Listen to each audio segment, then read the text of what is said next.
Earlier this month, Pope Benedict, speaking to thousands of Catholic priests, again begged forgiveness for years of sexual abuse inside his church. For many, the conciliatory words do little to dull the pain.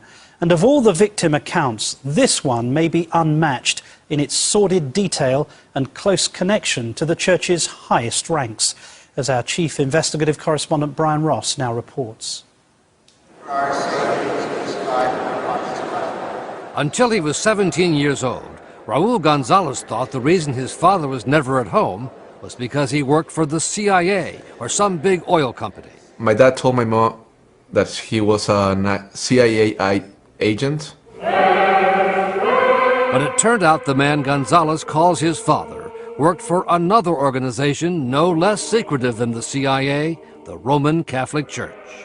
Gonzalez says he is the son of this man, Father Marcial Maciel, a favorite of the Vatican for decades, as the founder and leader of a prominent, financially prosperous, and politically conservative Catholic order, the Legionaries of Christ. A man with a very secret double life. He always told my mom like he was a really busy man, and he was always flying and trips because his business of the company. Gonzalez says he did not learn his father's real occupation until he saw him on the cover of a magazine in clerical garb, accused of sexually abusing young seminarians under his control for decades.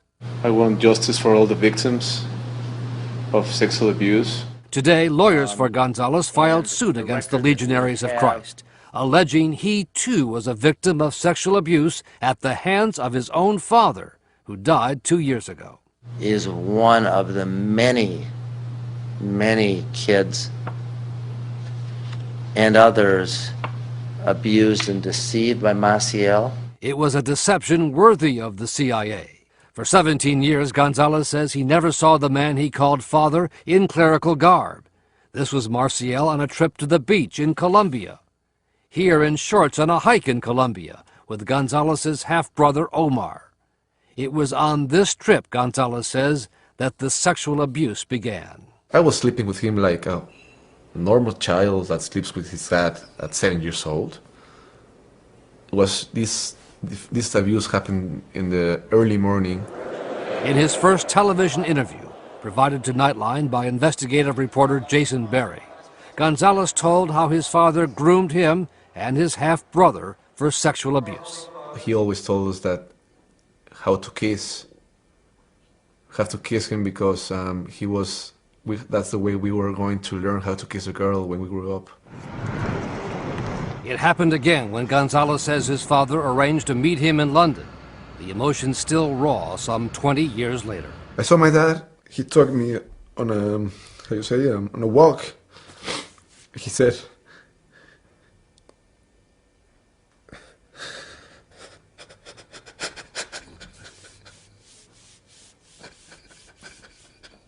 we got to the hotel, and he said like, "Hey, I'm gonna tell you,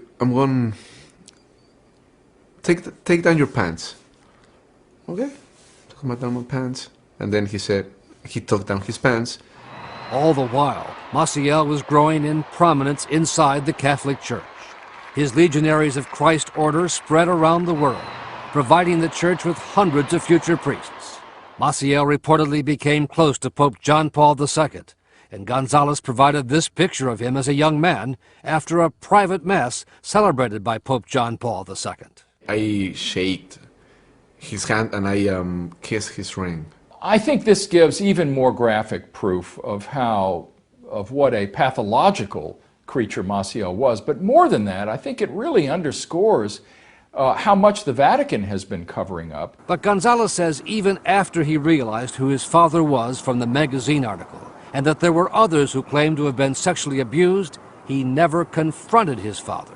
My mom said, "Oh, is that you?" And my dad said, "No, it's not me." And my mom said, "Yeah, it's you." To be honest, we were like really afraid of what was going on when we saw that magazine. Nor, it seems, did anyone in the Catholic Church confront him until recently. Even after other priests accused Father Maciel of sexual abuse against children, Pope John Paul II honored Maciel on his 50th year as a priest, calling him an efficacious guide to youth. Gonzalez says Maciel told him that Pope John Paul II was protecting him. My dad told my mom that when John Paul II dies, he was going to be in trouble. Under Pope Benedict, Father Maciel was finally ordered out of active life as a priest, and the Legionaries of Christ has now been put under Vatican control. Maciel died in 2008, never put on trial, and still a priest. I'm not gonna die, I'm gonna leave this world until I see the justice done. The Vatican had no response today to the lawsuit filed by Gonzalez, other than to repeat earlier statements that it acknowledged Maciel's daughter and allegations that there were other children. Church officials were in preliminary settlement talks with Gonzalez, but broke them off after he asked for $26 million for he and his half-brother Omar. Asked if that wasn't a lot of money, Gonzalez said, "How much would you take to be raped and sodomized for so many years?"